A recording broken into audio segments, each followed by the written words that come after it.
Olá, meus queridos irmãos da FACEB, cursos de obreiro do Ministério Fama. Eu sou o pastor Moab. Estaremos ministrando a aula 5 da matéria Administração Eclesiástica. Ok? Então vamos para a aula 5. Na aula 5, nós vamos falar sobre a personalidade jurídica da igreja. Muito bem. Todo ser humano, chamado ser natural, pessoa natural ou chamada pessoa física, tem o seu documento de identificação. Ou tem o seu RG, ou seja, o seu registro geral, ou tem o seu CPF. Toda instituição, ela é formada por um agrupamento de pessoas físicas, ou chamadas pessoas naturais. Esse agrupamento de pessoas para um determinado fim, para uma determinada missão, para uma determinada organização, faz-se necessário constituir uma personalidade jurídica ou uma pessoa jurídica. Então nós vamos ver aqui no início que nós vamos tratar dessa aula sobre o que é estatuto, o que é regimento interno, o que são os livros de ata e os livros e documentos fiscais que são importantes para a constituição de uma igreja. Muito bem, nós vamos ver aqui que toda entidade religiosa ela é classificada segundo o nosso Código Civil como pessoa jurídica com existência legal plena de todos os direitos privados. A igreja está inclusa no mesmo rol de outras entidades como associações, as sociedades, as fundações e também os partidos políticos. Ou seja, as instituições religiosas estão inseridas neste contexto.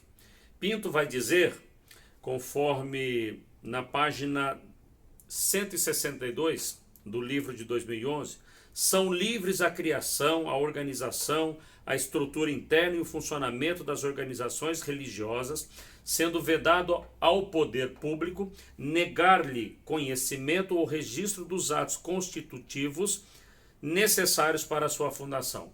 Ou seja, a associação, uma entidade sem fins lucrativos. Nessa matéria está muito legal, porque você vai ter uma noção muito clara de como constituir uma entidade religiosa. Não é só abrir uma porta de uma igreja, ir ao púlpito, ao microfone, e ali você achar que já tem uma identidade religiosa constituída. Não. Existem alguns critérios legais, e é sobre isso que essa aula trata. Vamos lá? Na página 148, a instituição religiosa, ela é sem fim lucrativo, e para que você tenha a existência legal, você precisa cumprir alguns pré-requisitos. Quais são eles? Na página 148 vai dizer: estabelece-se com sede própria ou provisória, com um grupo de membros e reúne-se a Assembleia Geral Extraordinária. Então, um grupo de pessoas tem que ter um endereço, seja próprio ou não. Você tem que ter a eleição de um presidente. Você tem que ter uma mesa diretora, constituir uma mesa diretora e o grupo de membros. E então você vai criar ali o estatuto desta organização. Então a aula de hoje vai falar sobre estatuto e a diferença entre estatuto e regimento interno. Após criado esse estatuto, você registra no cartório e esse cartório vai divulgar no Diário Oficial do Estado. Sendo divulgado essa aprovação, providenciam as cópias e assim fica uma no cartório e assim o livro da matéria em questão vai lhe explicar detalhadamente os passos necessários. Vamos aprender na página 149 que Moraes ele explica que é aconselhável, antes de levar o estatuto ao registro no cartório, solicitar que o cartório faça uma busca no nome que você está querendo inserir para a igreja, para que não haja conflito ou dubiedade de nomes, né? Então é só para que você tenha uma noção, embora nós já fazemos parte de uma instituição constituída. mas todo organizador deve saber como se procede para que, se alguém até dentro do nosso meio for constituído de forma errada, você já tenha o conhecimento de como abordar esse tipo de assunto. Muito bem. Na página 149, vai dizer da necessidade de você criar um CNPS. Antigamente era o CGC, Código Geral de Contribuinte. Agora é o CNPJ, é o Cadastro Nacional de Pessoa Jurídica, que é na Receita Federal. Na Receita Federal, ok? Aí nós vamos ter a inscrição estadual feita pela Secretaria da Receita Federal. Então, a instituição tem que ter o seu CNPJ, assim como o CPF para a pessoa física, o CNPJ para a pessoa jurídica. E ele tem que ter a sua inscrição estadual. E nós vamos ver aqui que ele tem que ter o seu registro no municipal através do INSS. Então ele tem o CNPJ, tem a inscrição estadual e tem o seu ISS. Então no âmbito nacional, estadual e municipal. Muito bem. Feito isso, a igreja está com a personalidade jurídica, podendo ser representada por meio da sua atividade jurídica, espiritual e social. Ok, pessoal?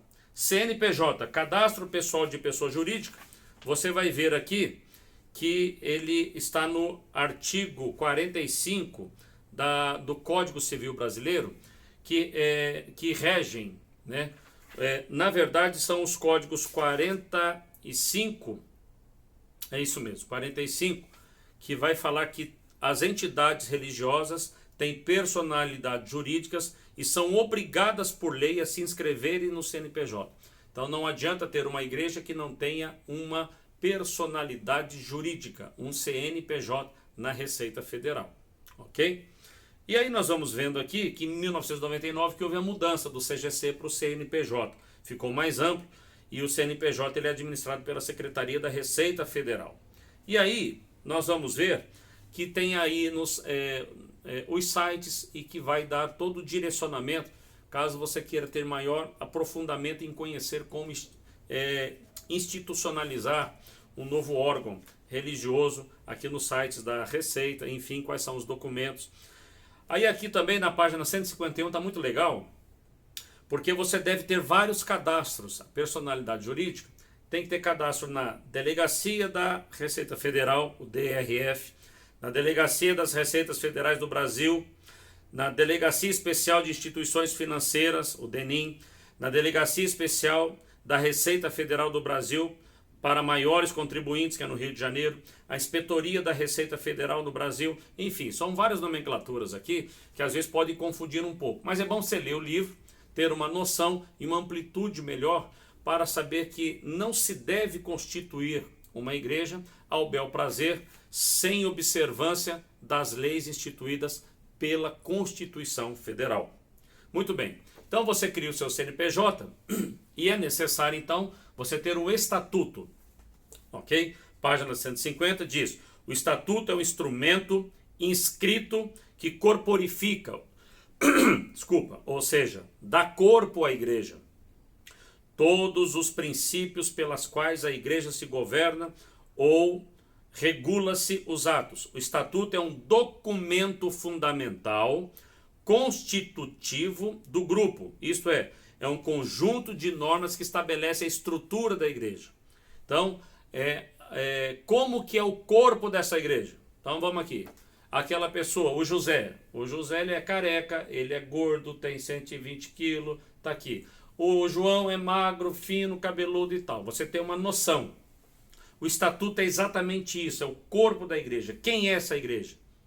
Né? Então qual que é o aspecto geral? Então o estatuto é que dá a vida a essa instituição. Então no estatuto você tem que ter o presidente, você tem que ter a diretoria, você tem que ter os membros, lavrado em livro de ata, e ali vai discorrer qual que é a finalidade, qual que é a missão, as observâncias, quais são todos os princípios que regem essa instituição fundada. O estatuto tem que ser registrado em cartório, ele tem que ser registrado para que fique um documento para proteção da instituição contra eventuais circunstâncias.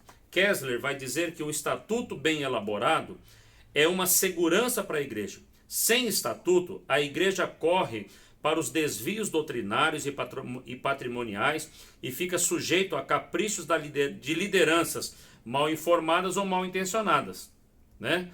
Então, no estatuto é que vai reger. Vamos comprar como, de que forma se compra. Vamos vender como, de que forma se vende. Quem compra, quem vende, quem assina.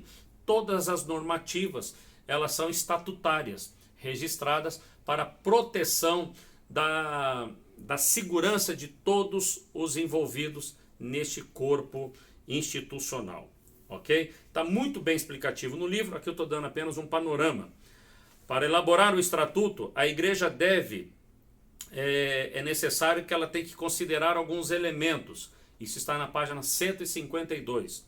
Quais são os elementos? Ela tem que ter nome, sede, o foro, a finalidade, a duração, a composição, quem faz parte, membros, a representação, a diretoria, né, o departamento jurídico, a destinação do patrimônio em caso de dissolução, assembleias gerais, eleições, modificações de estatutos, disposições gerais, ou seja, o estatuto compreende tudo isso. Então, fica previsto no estatuto o que é e o que pode vir a ser, caso venha acontecer alguma circunstância, vai-se nesse estatuto que já deve compreender as soluções e as diretivas de acordo com cada circunstância. Então o estatuto é de elevadíssima importância. Sem estatuto, o livro vai dizer que a igreja é uma igreja fantasma, porque ela não tem corpo, ela tem nome, mas não existe. Ok? Vocês estão me vendo aqui, então esse corpo aqui seria o estatuto. Tá aqui, você me vê, tá, o meu corpo. Então, o estatuto é o corpo da personalidade jurídica. Legal? Muito bem. O livro vai dizer o seguinte: como se deve fazer um estatuto, está na página 153. Né? Então, está aqui: procedimentos para o registro do estatuto, aprovação pela igreja, transcrição no livro de ata da igreja, aprovação da ata em assembleia, registro no cartório de pessoas jurídicas, este fornecerá a certidão que forem necessárias, publicação do estatuto no diário oficial. Então vocês percebem que existem várias implicações legais para a constituição de uma organização religiosa, de uma instituição religiosa, ok?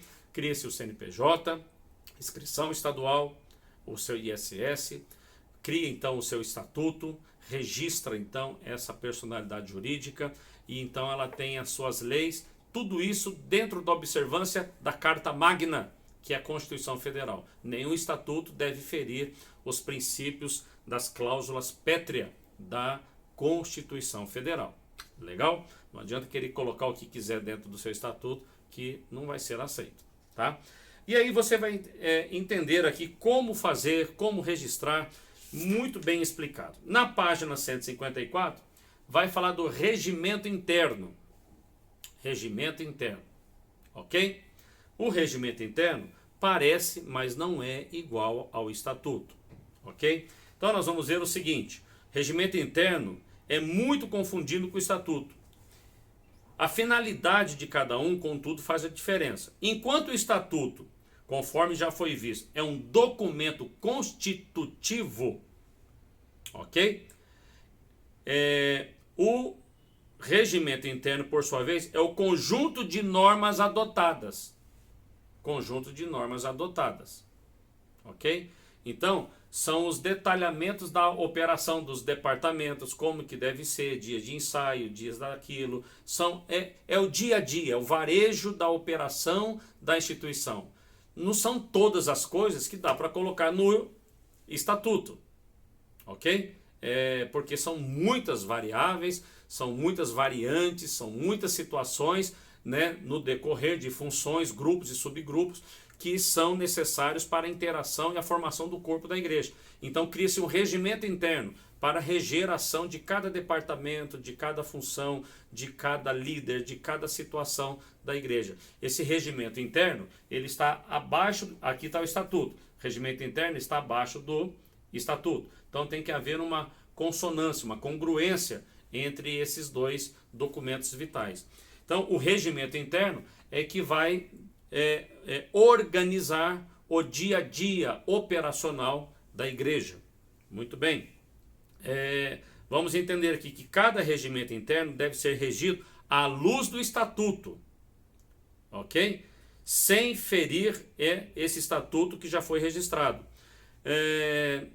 Vamos ver aqui, o regimento interno difere de estatuto e não deve ser objeto de registro oficial no cartório.